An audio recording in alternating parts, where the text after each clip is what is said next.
Professor McCuskey, there are large crowds outside the Supreme Court building in Washington, a lot of people trying to get in. Is this what you expected on the first day of these arguments? I think especially with the large buildup in the media, not only for the passage of the Affordable Care Act itself, but also once the Supreme Court granted certiorari to deal with these issues, I think that long process of attention has made it into a really interesting kind of public participation in what is usually a more private setting of argument. So I was not surprised and actually pleasantly surprised to see how much participation the public has from all different sides. Whereas outside, it can take on a bit of a happening or circus atmosphere, but inside, very different story. Yes, once you cross the threshold through the doors of the court, the atmosphere changes remarkably. The Supreme Court building is one of, I think, the most beautiful, if not the most beautiful, buildings in Washington. And the process of physically getting into argument certainly brings a person through different stages of formality. So outside the court, it is a public space, and it is a fairly wide open space as well, so that a lot of people can gather outside the court.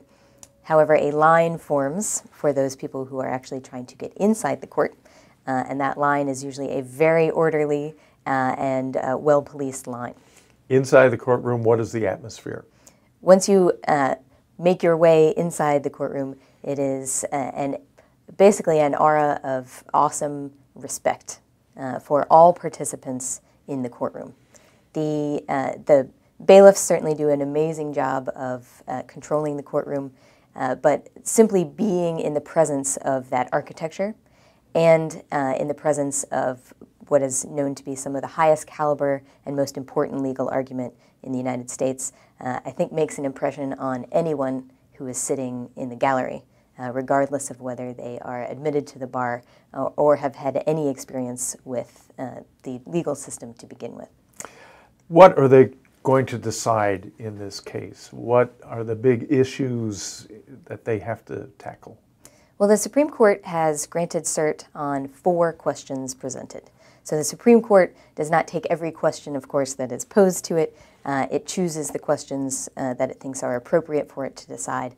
And in this case, it has limited the consideration to 4 questions. The first question is whether it is premature to even decide whether the Affordable Care Act, also known as Obamacare, is constitutional. And that is the issue that the Supreme Court is actually hearing as we speak and has heard today. So once deciding whether it is time to consider the issue, then the Supreme Court has 3 additional questions that it's going to address over the next few days of argument. The first is whether the portion of the Affordable Care Act, kind of colloquially known as the individual mandate, so whether that portion of the law is within Congress's power under the Constitution.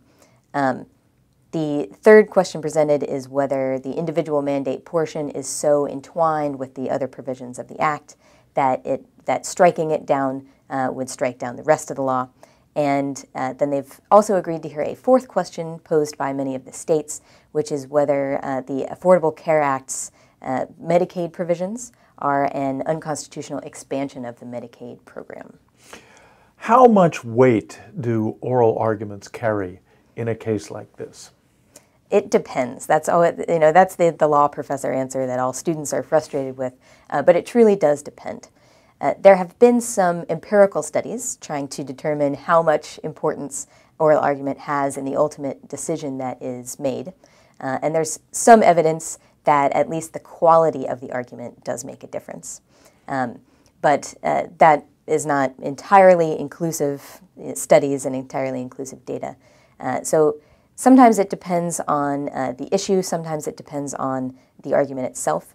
What does make a difference is how the opinion is going to be written. So many times in oral argument, that is where the justices will test ideas that they have or test hypotheticals and especially test the limits of the parties' arguments. So in that way, they're starting to frame what might ultimately be the opinion that the court writes. And another thing that you can take out of oral argument is the game of making predictions about who will write the opinion for the court and who will join with that justice. So the justices often will kind of show their hand about what they're thinking and how many people think the same way, so that interested people and the public in general start to try to get the over-under on who's going to write the opinion and who will join as well. When do you think we can expect a decision on this? This is momentous, it's weighty, it's incredibly important. How long do you think it will take them to decide? Well, the Supreme Court keeps a pretty tight schedule and has a fairly predictable calendar throughout the year. So in all likelihood, the decision will be probably in late June. So there are typically a lot of decisions that come out in June, and they have sessions during the year when they hear oral argument, which are followed by a period of quiet and then a period of opinion. So I think June is probably a likely time to see it. Now, we understand that the justices have decided that now is the time to hear this case and it will proceed.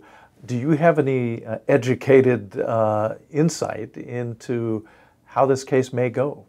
Well, I am going to pick up the audio from the argument and go over the transcripts as well.